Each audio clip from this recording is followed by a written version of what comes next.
Balandi à Congo Live Télévision, merci Penza pour vos ara ebele à la chaîne YouTube de Congo Live. Oui, le Belarabino, Matali, politique, topé actualité, Yambo Kanabiso Congo. Les lots, bongo, kosala bongo analyse sur actualité, zali ko tambola bongo na ville Nabiso ya Kinshasa, na République démocratique du Congo. Topé mayepenza eza ebele na mboka na biso na linga moko te nazali na moko ya ba concert na ngai ya Congo France Margot Langu na yepenza tokomeka un peu ko débattre quelques sujets d'actualité auto nango mbote Jean Jokwa mbote bayo balandaka Congo Live na ba o balandaka la kati ya Congo France na patron na Didi Dipumba. Oui, merci mon amboka. Margot Langu, lelo penza na eko yambayo. Actualité ezali penza mingi. Tokolobela penza lelo ezaki bongo na palais du peuple kuna na o babengi chambre haute et Sénat. Candidature au baouté ko déposer à mon mboka Alexis Tambwe Mwamba pe bati lukwebo ba déposer ki bongo candidature na bongo mikolo eleki kasi lelo ezaki bongo basaki bongo propagande kasi pe mwana mboka Alexis Tambwe Mwamba asaki pe déclaration na ye na kobanga ete ndenge bato mingi ba koloba na eke azali mota ba sanction asala makambe ebele esali bobangi ndameki ko s'adresser lelo penza na devant la presse congolaise pe internationale pour na koloba okoloba nini penda na maenyoso oyo mwana mboka Alexis Tambwe Mwamba lobi mokolo. Vraiment Jean Jokwa ngai ko sanga passe comme na mloko Alexis Tambwe Mwamba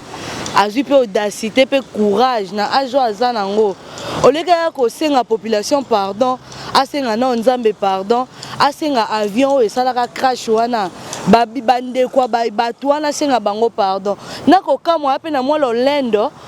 akoloba mokolo wana tant aye kotika candidature na koloba eta lobi vous voyez j'ai pas mis les polos ni les calicots parce que j'ai fait une campagne là simple non mais c'est Tambwe Mwamba il faut avoir honte. Vous avez traité la presse congolaise de minable. Seulement cette presse-là, le loba c'est le quoi tolula mbongo tolula coupage ba c'est nini bakiro chaye caméra akoloba. Sans même dire même pardon devant la presse. À lobby peut vous balancer ba image naé. Mais moi nga vraiment na ko banga te po lokwa ko kamwa le lokwa bo bangeza lisusu te ba sénateur ba rozonga sima ba rozonga pe bato na ndenge nini to eloko ko lobeza te jeune Tambwe Mwamba lokwa ba bia ko za présence na total na nous samedi yango ekoka po ya ko loba pe mingi mbanga pasi total nanu lokwa ya kangi question d'actualité mikolo total na so ko leka présence na o bango ba ko loba ete Tambwe Mwamba ko leka présence na a rebloquer Félix Tshisekedi mais non vous vous trompez a rebloquer nani. Et là on dit dans le moment où on bloqué Félix Tshisekedi a rebloqué nani Félix Tshisekedi a président a nyatara tapis rouge Tambwe Mwamba nyatarani mabele lokwa ngana yo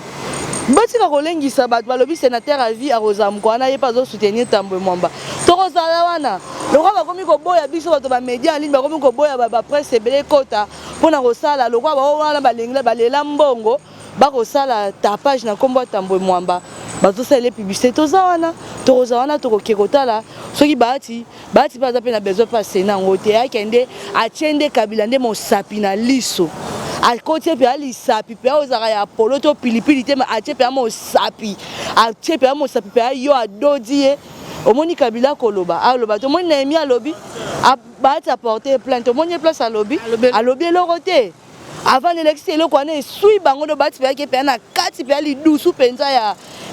kati ya FCC yango to koseka to nguna be ba Julien Paluku ba parti musu pe bango pe baza pe baliba sa eloko lokwa ba ti me ba ko banga kasi tolandi pe mona mboka ba rumeur to bité na biso ba texte so rumeur pe za pe information mona mboka wazaki ni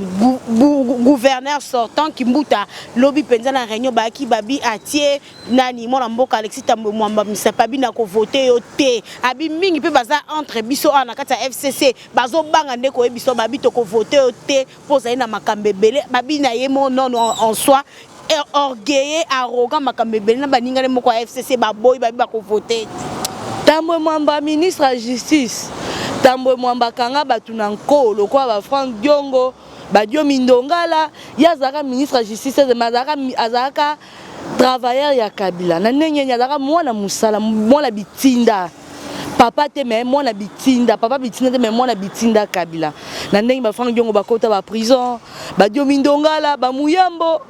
po ani ba sibir eloko moko oyo ya pasi lelo tambo mwamba ko telema lelo alinga asimbe bonga sena otoyi place abato mayele loko bango baza ba fufuye kimbuta okiro chata akokiro lo ba tambo mwamba boye mo kimbuta fulu etondia Union européenne kima po ani acha mwana na ye Patrick Kimbuta bakoma koyembe pa ba musicien tala fulu yango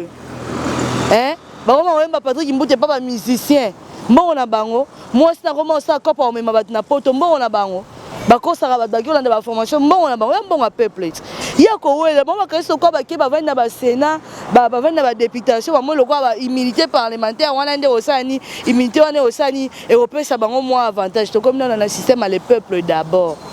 Le peuple d'abord. Donc, bakimbuta so ba audit ezozela bango. Ya to monyo oli lunga liembongo ko a démission. Mbangu akimani azonga audit ezozela. Na nzibi lettre na ye. Mon conseiller mboka no répondre, le directeur à cabinet à répondre été. Yango zo ko sa vraiment pasi. FCC ba tout moko ba to il faut ba ndoleka na ba base ba gaz. Ngana yeba na 2016 o ba tumbaka ndako Frank Diongo nga betanga matraque awa. Na 2016 carton jaune ya Etienne Tshisekedi po batapoto babenga bisoka bandumba otoyeba te ozosala bandumba ya kinini mpo nga na obakisa mayele yo kuna ozosala mosano nga mpe na osala mosala na ndenge na nga biso bacarton jaune tobetama lokwa banyama awa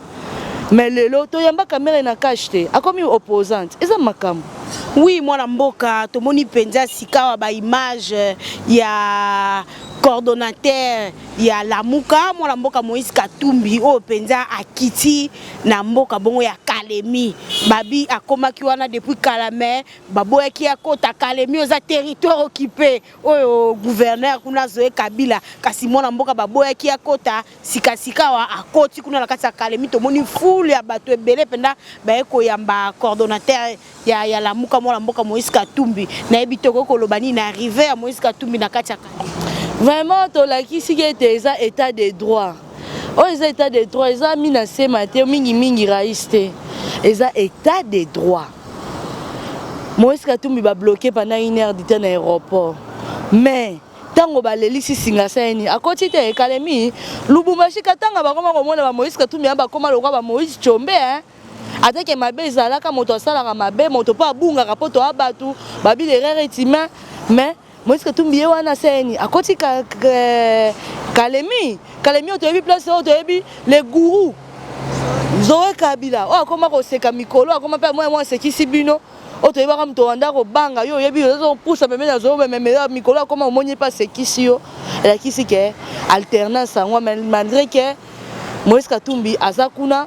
le 29 o Lamuka bazana na nini ya évaluation na bango bayeba nanya kozebonga Lamuka ngope kuna pe otomoni ba prince penge ba ko beta tolo ba bifa ilune mtu ifatika na Lamuka po bango nyoso ba trahir Moïse Katumbi comme kumsa Tshisekedi nani kuna o moto matungulu yona ke na bad kuna tomoni do ba bikende za Lamuka ekomi en ébullition non ndenge za wana Moïse Katumbi alakisi te toko senga pe balembisa mokie akota pe na Kinshasa pe po pasi Moïse Katumbi na kati ensemble so bato malamu ba mi balé na otanga kombo te bayebi balokwa ba cheriba okende ba sesanga ba flatter c'est ça ngandeko sa publicité ya ensemble te bando sa publicité ya parti na AR lelo c'est ça ngalo comme oloba toko kamwa bango toyebi place to uta toyebi bandani qui est politicien qui n'est pas politicien toyebi on connaît tout ça. Oui, mwana mboka Margot Langu lelo penda tuko sola bongo na mwana mboka Frank Diongo penda babengaka héros vivant malgré boko la caméra kasi lobby les rassembleurs o bato mingi ba ko tuna ngai mama Jeone yango Frank Diongo finalement azal nani te Frank Diongo alobi ye akana Lamuka te ya zona asangisa nde bandeko na ye ya opposition ba ya autour ya mwana mboka Félix Tshisekedi ba combattre nde ennemi na bango Kabila Kabange o atie mboka Kongo na pasi oboyoki mwana mboka na ebite na likamora penda Frank Diongo lobaka nyonso ye rassembler azana souci nde baninga basangana po ete ba elongo na kati ya elongo na Félix Tshisekedi ba benga na bongo Kabila na ebite ko lobani tangu biso to lobaka nga na bakanga Margot Langu na za rassembler ba baboyaka yo ko soutenir Franck Diongo oyo ba Franck Diongo rassembler yo lokwa ba identité ba tunyonso boyo kaka yo mo oza témoin opesanga ba rapport margo ba benga ba loba Franck Diongo azosala maintenant tokobenga ngo conférence après 59e anniversaire ya indépendance na biso bako ça la conférence na bato mayele lokwa ba prof Loata ba prof André Mbata bato ba sala constitution ya mboka Congo obi batantaka pe bachaka pe Kabila pe piège pe na kati ya constitution yango mais baza na conférence de presse lobby thème nango ezali ete le peuple d'abord vision pour la république toroya koyoka vision pour la république yango tokoye bango lobby et ate il faut to lingaka to partager ka poto zwa maele ezate ke na tali kaka pona monaki Jean Joko alata ki moi a Chester so benga pe fona sa tout batine nazwa pe mo onalata non il faut to bakisa ka maele il faut vendre na bato maele pour comme pe maele et ate ka il faut nazwa micro na finga na kosa makamla micro po batine na code eza na sens te eza vraiment na sens te makambo bango bako sa bande on a biso bakomi ko sa na journalisme oyo mingi bakomi ko tanga journalisme ya bato bakomi ko adorer bato mutu ako sa na mabe bakomi ko adorer ye lokola mona mboka sejo ya IDPS abeti ba journaliste baloba te bakomi ko lukisa bato non tozana to état de droit ngo ya bongo te tokomi ba vie moko malmené et komi ba 12 to ebaka na ba musicien komi pe leo na politique bakomi ko contrecaler ba ninga non muna mutu ana chance te mutu ana étoile na ye makambo boko sala eza bien te lobi to kozala wa to koyoka o mai Franck Diongo aningi ko loba par rapport ya les oyo ya makambo etanami peuple d'abord kasabongo sujet nango le peuple d'abord vision pour la république na éviter le peuple d'abord ngo lokwa pe yaza rassembler peuple d'abord to bi keza slogan ya président Félix Antoine Tshisekedi to pe parti de PES nenga balobaka le peuple d'abord na éviter mon lamboka Franck Diongo penda omoni balora ba Franck Diongo ba flatter te so bazara ba flatter alingaka boma MLP makoma na IDPS parce que bato baza ba Tshisekediste mingi do bakoma komi benga ba Tshisekediste ba moniere mingi bakoma kodondo na limité ba yebi pasi ya Tshisekedi ya monate mingi to mona mama ndote ka ba carburant na IEC wana la IEC ateka ka carburant mais le comment beta tolo ya IDPS ezata président de la République Félix Tshisekedi Tshilombo soka vandi moko asekaka ezata mama Marthe po yaza lokwa bibliothèque mémoire ya IDPS asekaka Franck Diongo eteke po aza flatteur akopesa nini ya le peuple d'abord aza mwana wa uti na école Tshisekediste ayebi slogan le peuple d'abord bon mingi retourne le peuple d'abord balobano ninzala kolia non le peuple d'abord est lobby belé et englobé makambo belé na kati wana mais le quoi ba komi na bango ba porte parole à FCC ba komi ko kumisa ba IFCC yango ba bosani makambo le peuple d'abord ba bosani école Tshisekediste ba komi na bango ko adorer na bango bato FCC yango lobi to kozala na poto yoka mayo ba bato mayele ba koloba bo ba koloba pona thème o le peuple d'abord. Oui, moi, je suis poussa bongo na suka. Motuna langa ya suka ezali bongo lelo affrontement oyo ya ba beret rouge na ba IDPS na ebité modèle ezoko sala. Il faut continuer ka libala na FCC. Oui, moi na mboka to komo poussa na biso na suka motuna biso ekoloba boy. Libala oya FCC cash to éviter to kenango kino wapi awa pe ba beret rouge na ba militant IDPS ba tomboki na déclaration ya mwana mboka fils mukoko ngai jeune joko nazola la te batu ako benga ba ko menacenga yo mto pesa ka fils mukoko mutu makasi o bona bona éviter mutu makasi ninga na pesa fils mukoko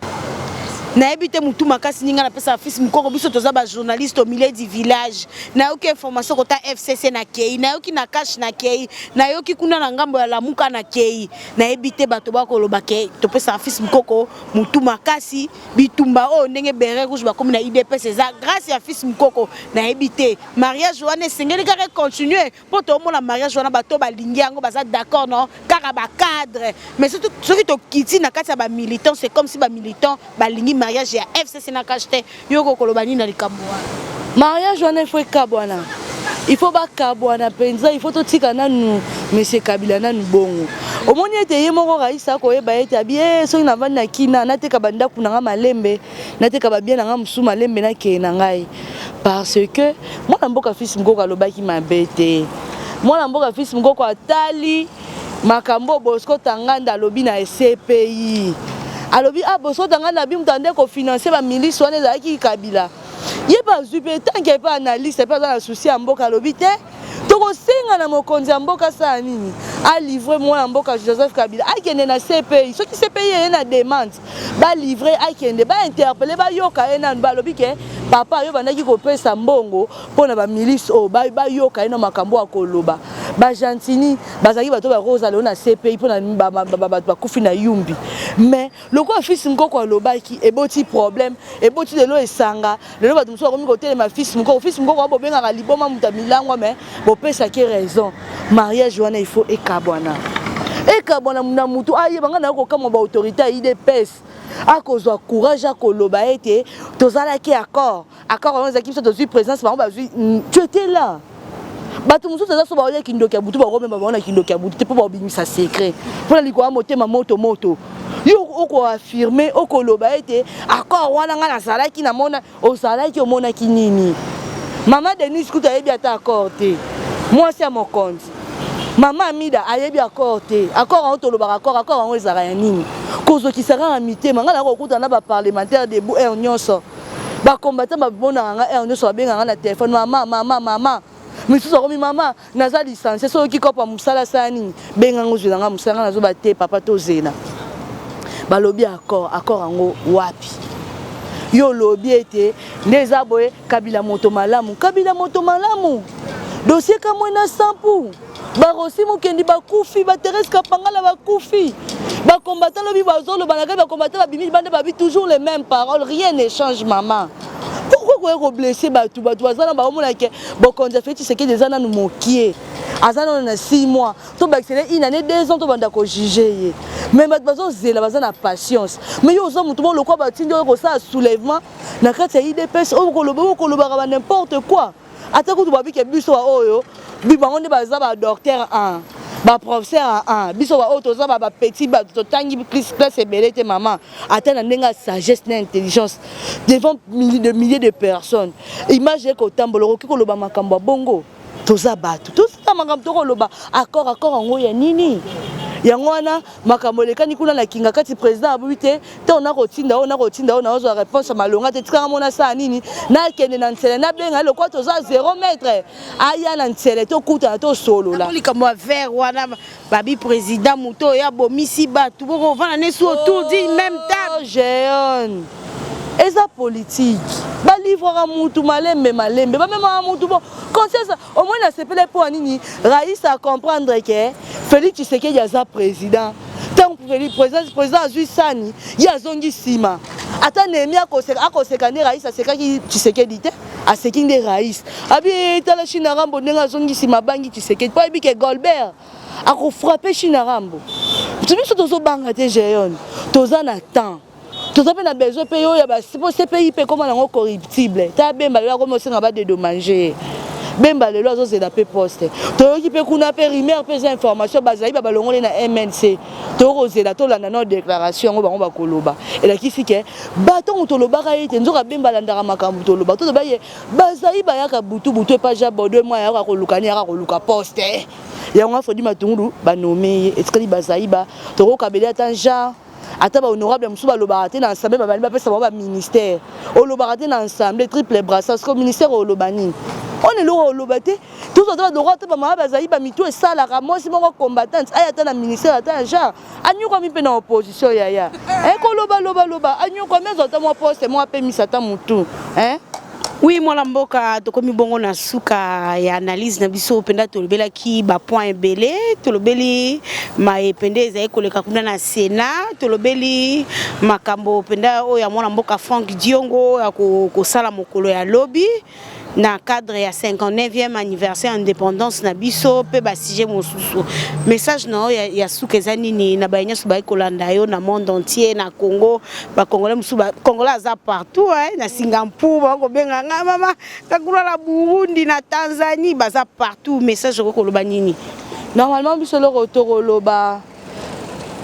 tolingi so politique ofinga na te yekuna tala mutu yekuna tala libumu yebo tolingi so politique mutu esala le quoi bango ba baza na wifi 24 heures sur 24 ba vie privée bato toza sous makambo ana te Fayulu na Tshisekedi baza bandeko baza kutu ba meilleur ami parce que basambela l'église moko na Philadelphie pas pasteur qui na kaboli bandimi akomi kozwa intérêt Tshisekedi akomi kosala kit d'action de grâce pour na Fachi mais tout aux arrêts ba gaz tout monde a pasteur kente tout monde est là au moment d'action de grâce c'est ça ma pour na ba combattant mais le tout le bani tous a besoin de rassemblement makambo ko fingana oh Félix ta on a comme moi eza ndeko na biso mo nete sauti maboke toi uti wapi avandi en plein plateau ako finga moi na mboka Félix c'est que tama non si on nous donne cette on dit que